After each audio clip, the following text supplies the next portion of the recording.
So, today we're going to dive into a really powerful framework that gets to the very core of our temperament, the foundation of our personality and our mood. It suggests that there are just three key factors that shape how we feel and react day in and day out. I mean, have you ever had one of those days where you just feel irritable and you can't put your finger on why? Or you wonder, why do I always react that way in certain situations? Well, the answer might be a lot deeper than you'd expect. It's so easy to blame the obvious stuff, right? Like, oh, I didn't get enough sleep, or I just had a bad day at work. But what if the real roots of our temperament, our mood, go way deeper? This framework says they're actually found in three really fundamental areas of our lives. That's it, just three. Three interconnected factors that, once we really understand them and start to work on them, can honestly transform our inner state and our outward personality. So let's break them down. Okay, so the first, and you could argue the most crucial factor, is something that happens before we even do anything. It's all about the purity of our underlying intention, or niyat. And what's so fascinating about this is that our intention doesn't just affect our actions, it actually shapes our internal feelings first. A good, pure intention creates a positive inner state, a good mood, before we've even said or done a single thing. It really is the starting point for absolutely everything.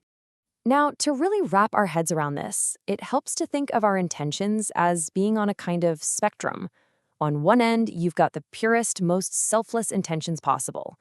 And on the other, you have intentions that get all tangled up with things like our ego or our need for other people's approval. And this right here shows us a really powerful contrast.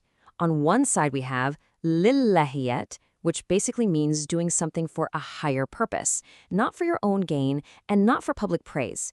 But on the other side, you've got linasiyat, and that's when our actions are totally driven by what other people are going to think. And that constant need for outside validation, it can be a massive source of inner turmoil and, you guessed it, a bad temperament. So you see, when you act from that place of lulahiyat, you're freeing yourself from all that anxiety of needing everyone to approve of you, and this just naturally brings a sense of peace, humility, and the real gentleness to your character. Your temperament softens because it's anchored in something stable and internal, not in the constantly shifting opinions of other people. The source uses this really powerful analogy to explain the mindset behind a pure intention. Now, this isn't about being terrified. Think about someone in your life that you deeply, deeply love and respect. You have a kind of healthy fear of disappointing them or losing their respect, right? But that feeling, it comes from a place of love. It's that exact same idea, a profound respect that guides you to do the right thing. Okay, so a pure intention sets the foundation, but it can't do the job alone. It needs a partner. And that brings us to our second factor, which is all about the clarity of our mind. This is the role of our intellect, or aql. I want you to think of your aql, your intellect, as the literal operating system for your brain. It's made up of all your beliefs, your assumptions, and all the concepts you hold to be true. And that operating system has a direct and huge effect on your temperament. This right here is such a critical insight. Someone might come across as constantly angry or pessimistic, not because they're just an inherently grumpy person, but because their intellect, their operating system, is running on flawed or negative assumptions about life, about other people, or about themselves. And this is where the trouble starts, right? If we're walking around with these unquestioned beliefs like, the world is out to get me, or if we're always making faulty assumptions about why people do what they do, our temperament is naturally going to become defensive and negative. So cleaning up our intellect is absolutely key to improving our mood. So we have a pure intention and a clear intellect. The third and final factor moves us from our internal world out into our external one. The immense power of our company, or sohabat.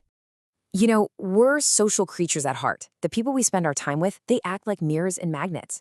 Their energy, their outlook, their temperament, it all inevitably rubs off on us, for better or for worse. If you spend all your time with cynics, you're going to start seeing the flaws in everything too. So what this is really saying is that choosing our company isn't a passive thing.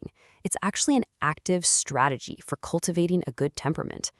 When you intentionally surround yourself with people who are calm, wise, and positive, it naturally helps regulate your own internal state, and it reinforces the clarity of your own intellect. Okay, so we've looked at intention, intellect, and company. How do we actually bring all this together? Let's map out a clear, actionable path forward. It really boils down to these 3 simple steps. First, you purify your intention. Start asking yourself, why am I really doing this? Is it for a higher purpose, or am I just looking for validation?